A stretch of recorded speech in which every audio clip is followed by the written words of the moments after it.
Hello नमस्कार दोस्तों, आप सभी का पीटीएफ परिवार में स्वागत है। जैसा कि आप लोग देख रहे थे कि हम लोग भूगोल का सीरीज कर रहे थे और वो भूगोल का सीरीज जो है एनसीईआरटी का है। एनसीईआरटी का 6 क्लास का हम लोग कर रहे हैं। तो आप लोग देखें कि आज हमारा जो है पृथ्वी का प्रमुख परिमंडल भाग 5 में है, यानी अध्याय 5 में है। और इससे पहले हम लोग बाकी सब कर चुके हैं। चलिए आइए देखते हैं आज।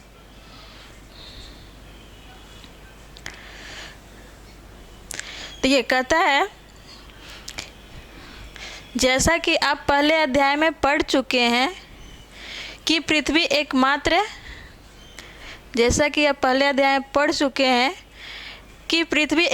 ऐसा ग्रह है जहाँ जीवन है, मानो यहाँ जीवित रह सकता है, क्योंकि जीवन के लिए आवश्यक तत्व भूमि, जल, हवा, पृथ्वी मौजूद है। ये कहता है जैसा कि आप पहले अध्याय में पढ़ चुके हैं कि पृथ्वी एक ऐसा ग्रह है जहाँ जीवन है, यहाँ मानव जीवित रह सकता है, क्योंकि जीवन के लिए क्या है, क्योंकि जीवन के लिए आवश्यक तत्व है। जैसे आप देखेंगे भूमि, जल, हवा। मनुष्य को जीवित रहने के लिए सबसे पहला तत्व की बात करें तो हमारे लिए हवा होता है, दूसरे के लिए जल, और तीसरे में बात करेंगे तो आपके लिए भूमि होगा। चलिए आगे देखते हैं। आगे कहता है कि पृथ्वी की सतह ऐसी है जिसमें पर्यावरण के 3 महत्वपूर्ण घटक आपस में मिलते हैं। क्या कहता है कि पृथ्वी की सतह ऐसे है जिसमें पर्यावरण के 3 महत्वपूर्ण घटक मिलते हैं तथा एक दूसरे को प्रभावित करते हैं। पृथ्वी ठोस भाग है, भाग जिसे पर हम रहते हैं उसे हम भूमंडल कहते हैं। कहता है, आप देखेंगे, कहता है कि पृथ्वी की सतह ऐसी है जिसमें पर्यावरण के 3 महत्वपूर्ण घटक शामिल हैं। जिसमें आप देखेंगे पृथ्वी, कहता है यहाँ देखेंगे आप, पृथ्वी ठोस भाग जिस पर हम रहते हैं, यानी कहता है कि पृथ्वी का जो ठोस भाग है जिस पर हम रहते हैं, किस पर हम रहते हैं, तो ठोस भाग पर, उसे हम क्या बोलते हैं, भूमंडल बोलते हैं। जिस पर हम रहते हैं उसे क्या बोलते हैं, भूमंडल कहा जाता है। चलिए आगे देखते हैं, थोड़ा ऊपर कर लेते हैं।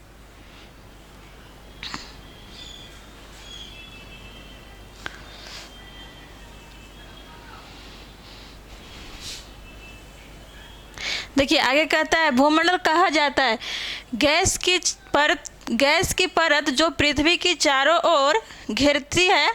कहता है गैस की परत जो पृथ्वी की चारों ओर घेरती है उसे वायुमंडल कहा जाता है। वायुमंडल किसे हम कहते हैं, जो गैसों के चारों ओर से घिरा हुआ रहता है, गैस से चारों ओर की पृथ्वी को घेरा रहता है, उसे हम बोलते हैं वायुमंडल। क्या बोलते हैं, वायुमंडल कहते हैं। जहाँ देखेंगे आप, जहाँ ऑक्सीजन, नाइट्रोजन, कार्बन डाइऑक्साइड तथा दूसरी गैस पाई जाती है। वायुमंडल में क्या पाया जाता है, नाइट्रोजन, ऑक्सीजन, कार्बन डाइऑक्साइड और अन्य गैस भी पाए जाते हैं, उसे ही हम लोग वायुमंडल बोलते हैं। आगे देखिए, कहता है पृथ्वी के बहुत बड़े भाग पर जल पाए जाते हैं।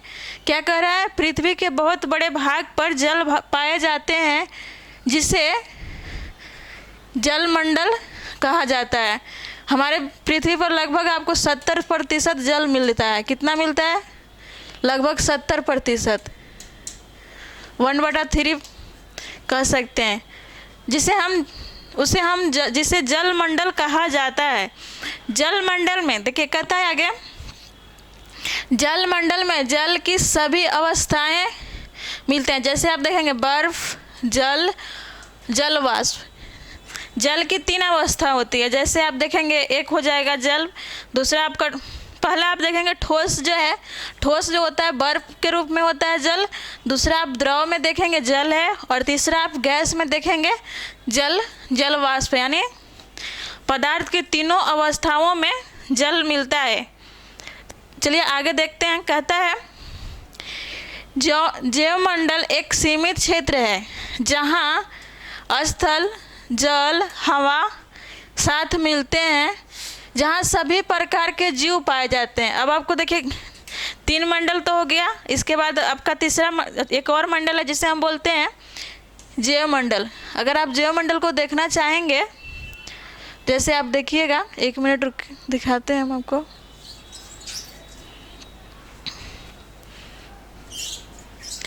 देखिए आप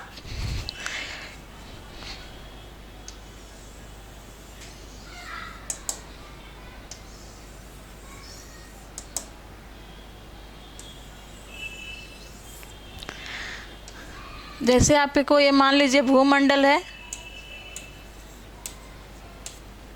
ये वायुमंडल है और ये जलमंडल है। जिस तरह से आप देख रहे हैं तीनों हमारे मंडल हो गए, ये हमारे भूमंडल हो गया यानी स्थल मंडल।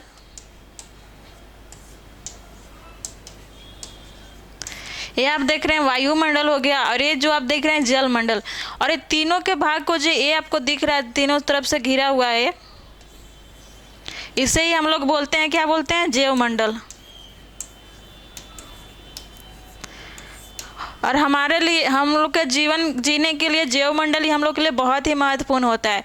यहाँ पर तीनों अवस्थाएं मिलते हैं, जैसे वायुमंडल, जलमंडल और स्थल मंडल। तो इसे ही हम लोग बोलते हैं, इस भाग को क्या बोलते हैं, जैवमंडल बोलते हैं।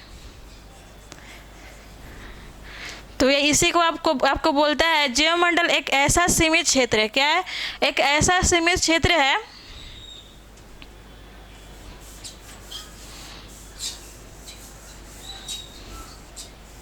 आप लोग समझने के लिए इसी तरह से बना सकते हैं, अगर आप नोट्स बनाते होंगे तो। कहता है जैवमंडल एक ऐसी सीमित क्षेत्र है जहाँ स्थल, जल एवं हवा एक साथ मिलती है। जैसे कि आपने देखा कि जिस तरह से आपको ये तीनों में से एक जगह मिला देखने के लिए, इसी को बोलते हैं जैवमंडल।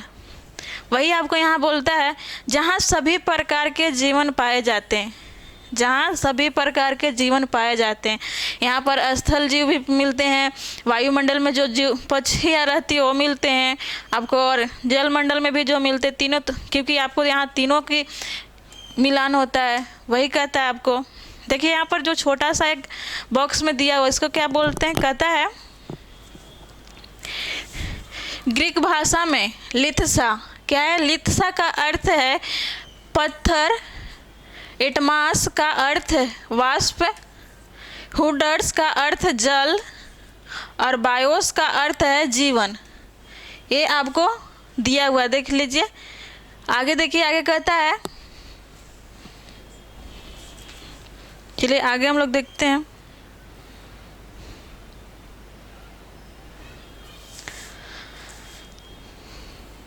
देखिए आगे कहता है भूमंडल है। क्या है, भूमंडल के बारे में आप लोग को बताता है। और ये 6th क्लास का NCERT में है आप लोग, और ये NCERT न्यू का है। कौन सा है, न्यू है। इसी में आप देखेंगे, कहता है भूमंडल के बारे में पृथ्वी के ठोस भाग। क्या कहता है, पृथ्वी के ठोस भाग को भूमंडल कहा जाता है। भूमंडल किसे कहा जाता है, तो पृथ्वी के ठोस भाग को भूमंडल कहा जाता है। यह कहता है यह भूपटपट्टी पर की चट्टानों तथा मिट्टी की पतली परत का बना होता है। क्या कहता है, यह भूपटपट्टी पर चट्टानों तथा मिट्टी की पतली परत से बना होता है, जिसमें जीवों के लिए पोषक तत्व पाए जाते हैं। जीवों के लिए पोषक तत्व पाए जाते हैं। देखिए आगे कहता है, पृथ्वी की सतह को 2 मुख्य भागों में बांटा जाता है। पृथ्वी की सतह को कितने भाग में बांटा जाता है, तो देखेंगे आपको 2 मुख्य भाग में बांटा जाता है।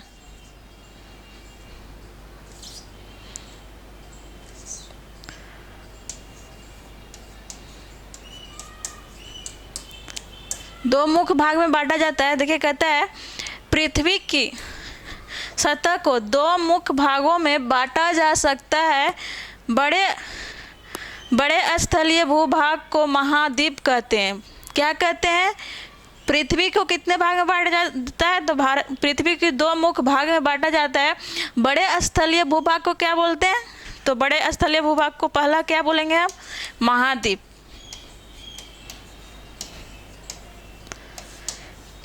क्या है? महाद्वीप।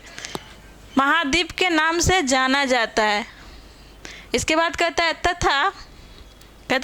तथा बड़े जलाशय को महासागर बेसिन कहते हैं। दूसरा क्या बोलते हैं हम? दूसरा को हम बोलते हैं महासागर बोलते हैं। तो हमने पृथ्वी को कितने भाग में बांटा? दो भाग में बांटा। पृथ्वी के सबसे बड़े स्थलीय भाग को हम क्या बोलते हैं? तो महाद्वीप बोलते हैं। और उसके बड़े जलीय भाग को क्या बोलते हैं?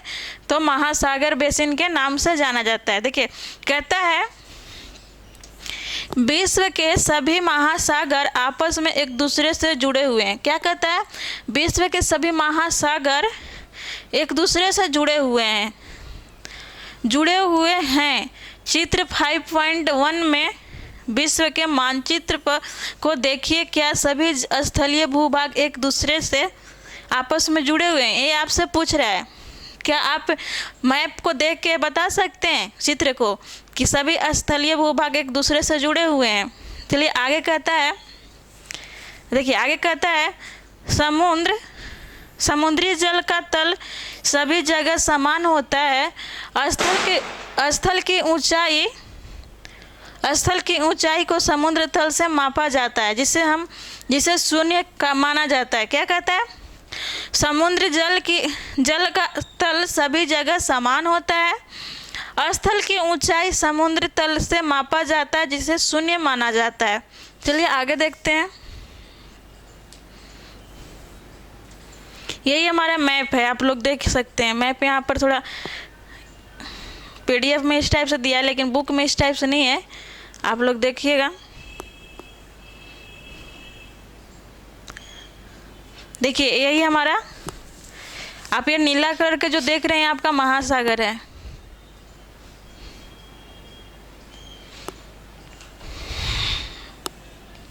देखिए जो नीला कलर का आप देख रहे हैं ये महासागर हमारा है। क्या है? महासागर है। और ये आप बाकी रंग बिरंग को देख रहे हैं, जैसे हमारे महाद्वीप है। और महाद्वीपों की संख्या कितना है? द्वीप की संख्या के बात करें तो ये 7 हो जाता है।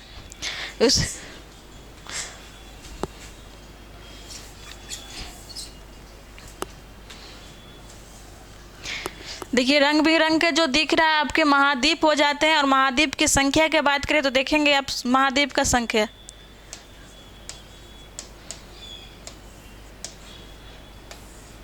महाद्वीप का संख्या की बात करें हम तो संख्या में आपका हो जाएगा 7। और आप जो नीला कलर के जो देख रहे हैं, क्या है? नीला कलर, नीला रंग जो देख रहे हैं आप, ये आपका महासागर है। क्या है? महासागर है।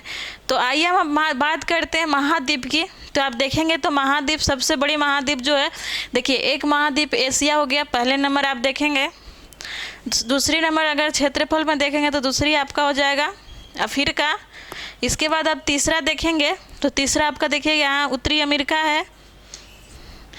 थोड़ा सा आप लोग को समझने में दिक्कत हो रहा है क्योंकि मैप इस टाइप से PDF में दिया हुआ, लेकिन आप लोग के पास अगर बुक होगा तो सीधे में दिया होगा, देख लीजिएगा। अगर आप इसके बाद देखेंगे तो आपका हो जाएगा दक्षिण अमेरिका। फिर देखेंगे यूरोप है, यहाँ आप देखेंगे तो ये ऑस्ट्रेलिया है। क्या ऑस्ट्रेलिया है? और इसके एक और आप देखेंगे, आपका ये जो दिख रहा है ये मरुस्थलीय महाद्वीप है। क्या है? मरुस्थलीय महाद्वीप है। इसको बोलते हैं अंटार्कटिका बोलते हैं। क्या बोलते हैं? अंटार्कटिका। ये हमारा कितना हो गया देखेंगे, 1 2 3 4 5 6 7, कितने महाद्वीप हुए? तो 7 हो गए। इसके बाद अगर हम महासागर की भी बात करें तो महासागर की संख्या में अगर आप देखेंगे तो 5 है। कितना है? 5 है। तो आप देखेंगे कि यहाँ पर आपको दिख रहा होगा प्रशांत महासागर है। क्या है? प्रशांत महासागर है। दूसरा में आप देखेंगे ये हो गया आपका अटलांटिक महासागर। तीसरा आप ये देखेंगे हिंद महासागर है। क्या है? हिंद महासागर। एक मिनट पेन चेंज कर लेते कलर।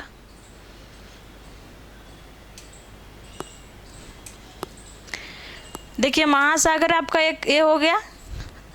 फिर दूसरा आप देखेंगे अटलांटिक महासागर है। तीसरा आप हिंद महासागर देख रहे हैं। और चौथा आप देखेंगे तो ये आपका होगा आर्कटिक महासागर। क्या है? आर्कटिक महासागर। और पांचवा के बात करें तो आप देखेंगे आप पांचवा है जो दक्षिणी महासागर है। और इसे मान्यता 2021 में मिला है। कब मिला? महासागर का दर्जा इसे 2021 में मिला है। किसको? तो दक्षिणी महासागर को 2021 में इसको मान्यता प्राप्त हुआ है। तो ये हमारा हो गया मैप से। अब देखिए आगे देखते हैं क्या बोलता है।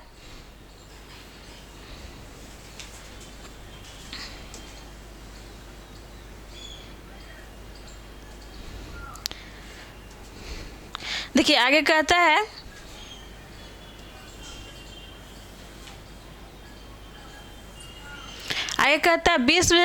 विश्व का सबसे ऊंचा शिखर। क्या कहता है? विश्व का सबसे ऊंचा शिखर माउंट एवरेस्ट। क्या है? माउंट एवरेस्ट समुद्र तल से 8000 लगभग इसको बोल सकते हैं आप 8848 मीटर ऊंचा है।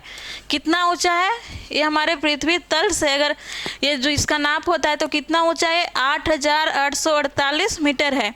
ये पृथ्वी विश्व का सबसे ऊंचा शिखर है। इसके बाद कहता है विश्व का सबसे गहरा महासागर। क्या बोलता है? विश्व का सबसे गहरा महासागर प्रशांत महासागर का मेरियन गर्त, जिसकी गहराई 11022 मीटर है।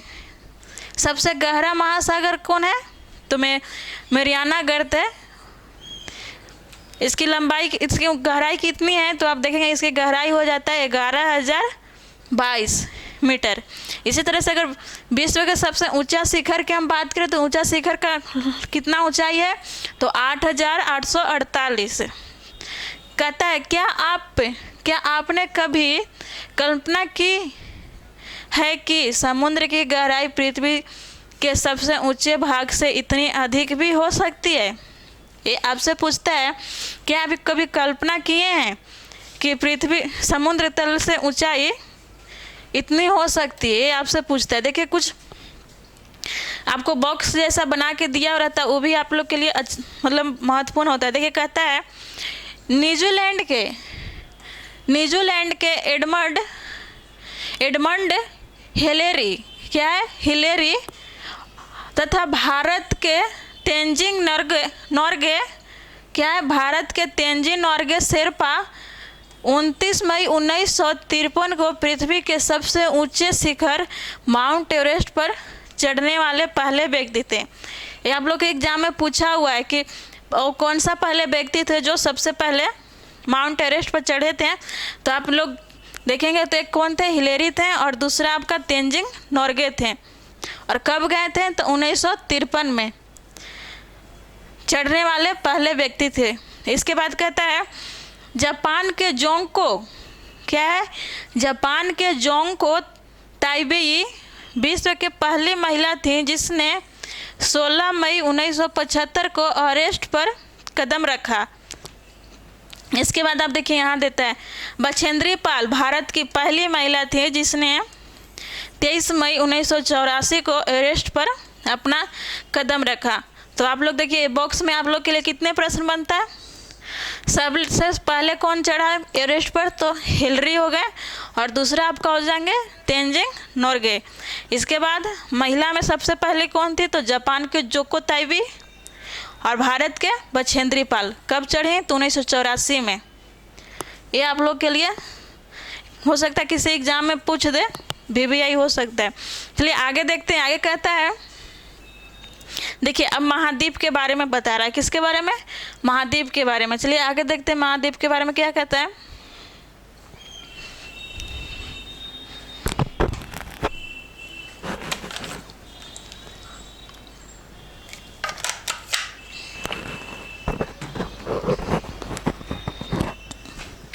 देखिए कहता है पृथ्वी पर 7 प्रमुख महाद्वीप हैं।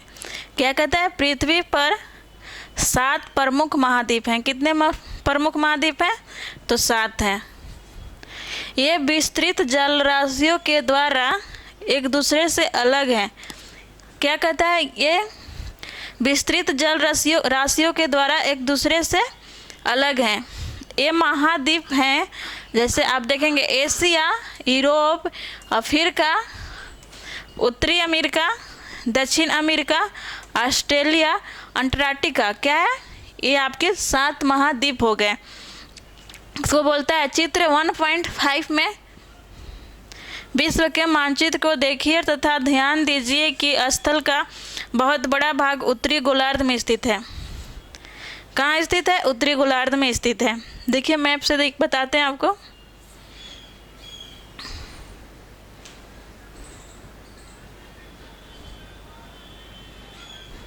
देखिए हमारा मैप हो गया विश्व का, या फिर हम 1 मिनट बनाने की भी कोशिश करेंगे। जैसे आप देखेंगे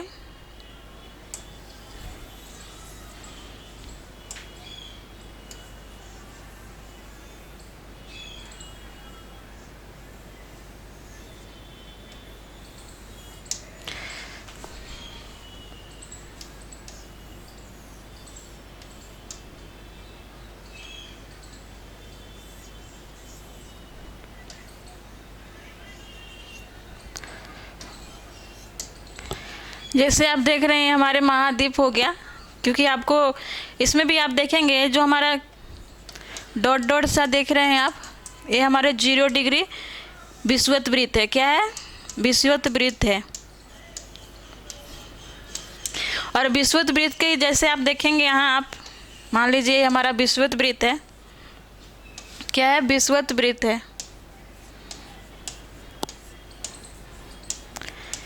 और विषुवत वृत्त के अगर ऊपर आप जाते हैं उसे हम लोग क्या बोलते हैं? इसे उत्तरी गोलार्ध बोलते हैं। क्या बोलते हैं? उत्तरी गोलार्ध।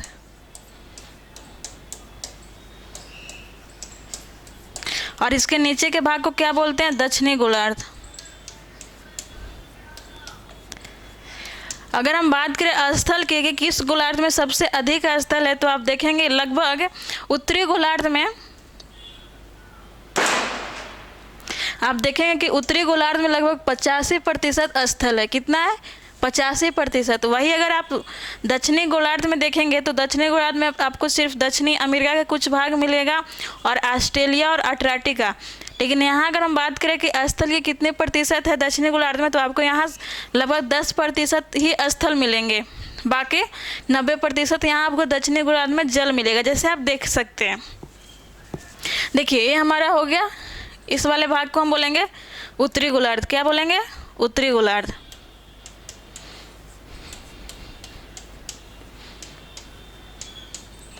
और इस वाले भाग को हम बोलेंगे दक्षिणी गोलार्ध।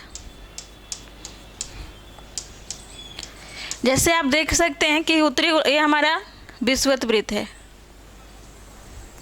तो जैसे आप देख रहे हैं कि उत्तरी गोलार्ध में सारे महाद्वीप लगभग है। जैसे आप उत्तरी अमेरिका देख लीजिए, यूरोप देख लीजिए, अफ्रीका के भी आधा भाग इधर आ जाता है। आधा मतलब इस अफ्रीका के लगभग 75% भाग जो है उत्तरी गोलार्ध में है।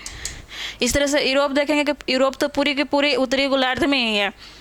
तो इस तरह से आप देखेंगे कि उत्तरी गोलार्ध में लगभग 85% स्थल है।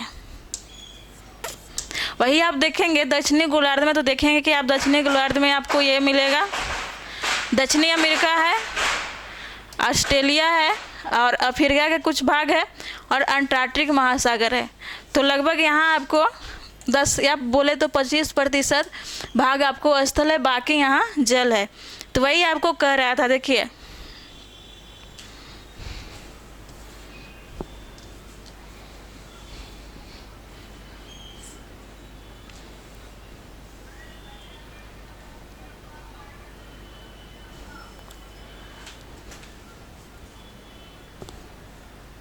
देखिए कहता है चित्र 1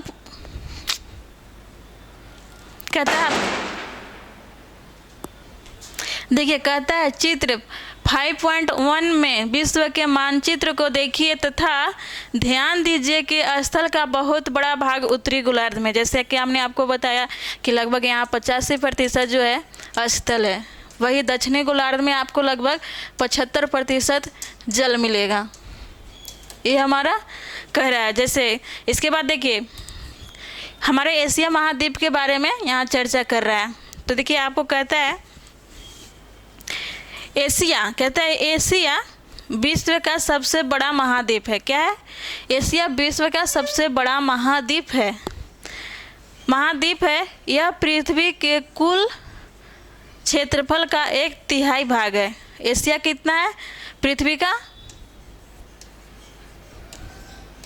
पृथ्वी के भाग के बात करें तो यहाँ पर 1/3 यानी कहता है 1/3 भाग है जो एशिया घेरता है में फैला है। यह महाद्वीप पूर्वी गोलार्ध में स्थित है।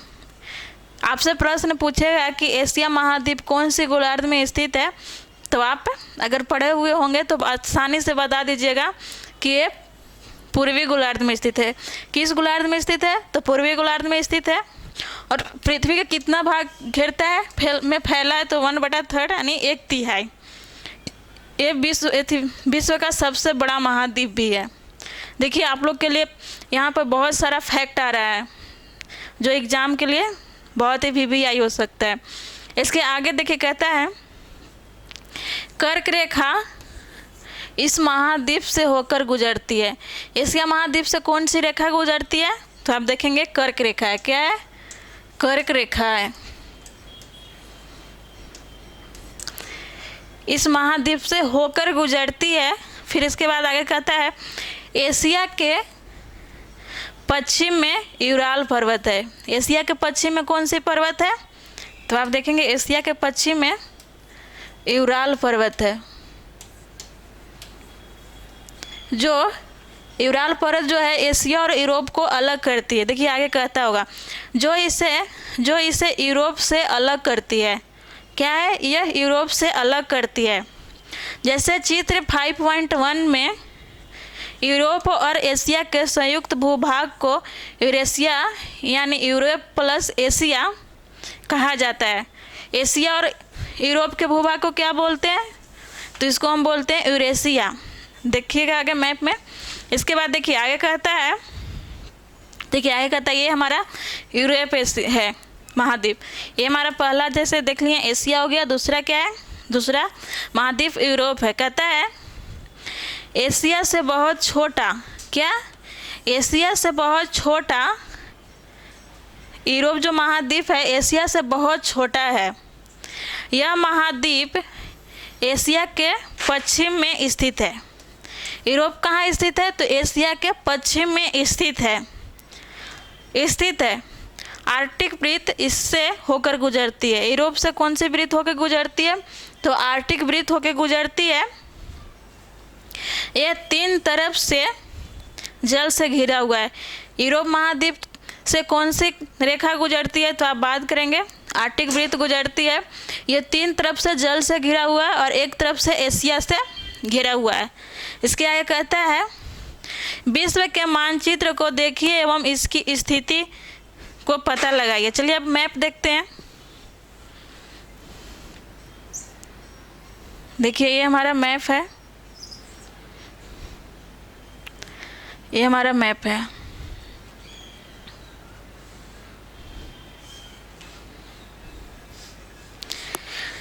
देखिए ये आपको नीला हल्का बैगनी कलर का जो दिख रहा है ये भाग, ये हमारा यूरोप है। ये हमारा यूरोप है। ये हमारा यूरोप हो गया। और यह पीला वाला जो देख रहे हैं हमारा एशिया है। ये हमारा यूरोप है। देखिए अब आपको कह रहा था कि ये 3 तरफ से जल से घिरा हुआ। देखिए एक तरफ से आर्कटिक महासागर से घिरा हुआ। किससे? आर्कटिक महासागर से। और दूसरे तरफ से ये हमारे उत्तरी अटलांटिक से घिरा हुआ। किससे? उत्तरी अटलांटिक से। और इसके पूरब में देखेंगे, यूरोप के पूरब में देखेंगे तो आपका ये हमारा एशिया है पूरब में। अगर हम एशिया के पश्चिम में बात करें तो एशिया के पश्चिम में आप ये देखेंगे तो यूरोप है। एशिया के पश्चिम में क्या है? यूरोप है। और यूरोप के पूरब में क्या है? तो एशिया है। क्या है? एशिया है। और वही देखिए आपको कह रहा था कि यूराल पर्वत जो है एशिया और यूरोप को अलग करता है, ये हमारा यूराल पर्वत है। देखिए ये जो हमारा है यूराल पर्वत है और ये हमारे एशिया और यूरोप को अलग करती है। किसको? एशिया और यूरोप को अलग करती है। देखिए इसी तरह से आपको यहाँ जो देख रहे हैं ये भूमध्य सागर है। भूमध्य सागर किस महाद्वीप को अलग करती है? तो आप देखेंगे अफ्रीका को यूरोप से अलग करती है। भूमध्य सागर किसको अलग करती है? तो अफ्रीका को यूरोप से अलग करती है। इसी तरह से आगे आप देखेंगे। चलिए आगे देखते हैं।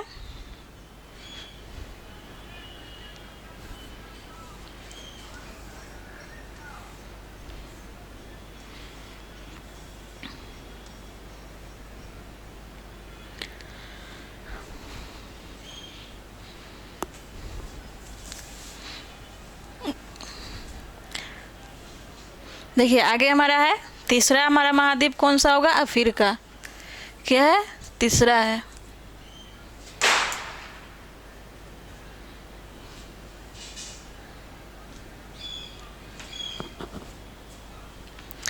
देखिए अफ्रीका के बारे में क्या कहता है? तीसरा नंबर का हमारा हो गया। देखिए कहता है अफ्रीका एशिया के बाद, क्या कहता है? अफ्रीका एशिया के बाद विश्व के दूसरा सबसे बड़ा महाद्वीप है। क्या है? अफ्रीका जो है एशिया के बाद विश्व के दूसरा सबसे बड़ा महाद्वीप है। देखिए कहता है महाद्वीप है विषुवत वृत्त यानी 0 डिग्री अक्षांश इस महाद्वीप के लगभग मध्य भाग से गुजरती है। आपको ये बता रहा है कि जो विषुवत वृत्त है ये अफ्रीका महाद्वीप से लगभग मध्य से होकर गुजरती है। अफ्रीका का बहुत बड़ा भाग उत्तरी गोलार्ध में स्थित है। देखिए अभी आपको हम शुरू में ही समझाए थे कि अफ्रीका के लगभग 75% भाग जो है उत्तरी गोलार्ध में स्थित है, बाकी 25% दक्षिणी गोलार्ध में है और ये उत्तरी गोलार्ध में है।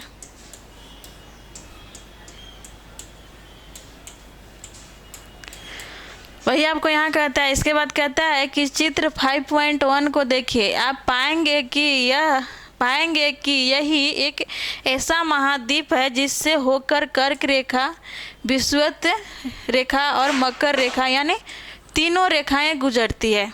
आपको ये बता रहा है कि जो हमारे विश्व में 7 महाद्वीप हैं उसमें से एक अफ्रीका महाद्वीप ही ऐसा है जहाँ से 3 रेखाएं होकर गुजरती है। विषुवत वृत्त है, कर्क रेखा है और मकर रेखा है। और विषुवत वृत्त जो है इसके मध्य से होकर गुजरती है। और अफ्रीका विश्व के अगर क्षेत्रफल के दृष्टि से बात करें तो दूसरा सबसे बड़ा महाद्वीप है। चलिए आगे देखते हैं। आगे देखिए कहता है सहारा रेगिस्तान विश्व के सबसे बड़ा गर्म रेगिस्तान है जो अफ्रीका महाद्वीप में स्थित है। कहाँ स्थित है? तो अफ्रीका में ही स्थित है। और ये अगर इसकी बात करें तो 11 देशों में इसका विस्तार है। कितने देशों में? 11 देशों में इसका विस्तार है। और सहारा मरुस्थल जो है विश्व के सबसे बड़े मरुस्थल भी है और सबसे गर्म मरुस्थल भी है। क्या है? सबसे गर्म मरुस्थल भी है। यह महाद्वीप कहता है यह महाद्वीप चारों तरफ से समुद्र से और महासागर से घिरा है।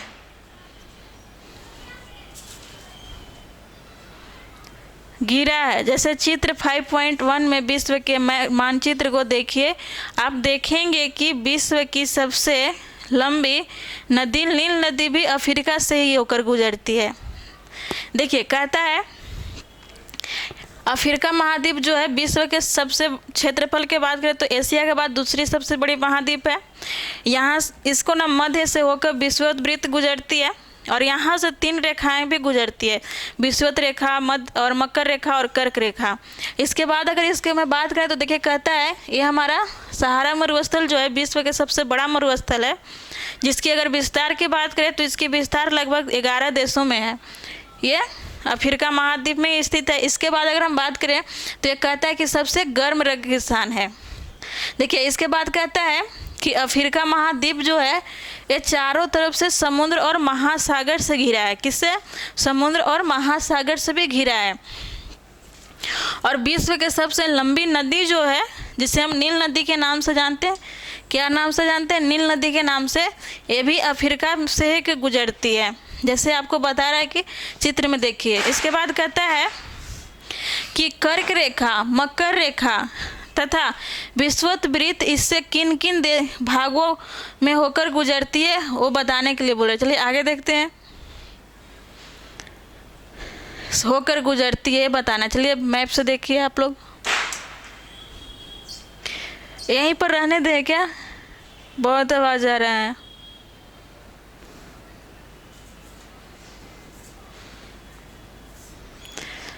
सॉरी दोस्तों, थोड़ा ये दीपावली छठ का चल रहा है, जिसके वजह से बहुत सारी आवाज़ आ रहा है। तो आज आप लोग के यहीं छोड़ते हैं, बाकी आगे हम कराएंगे। Thank you.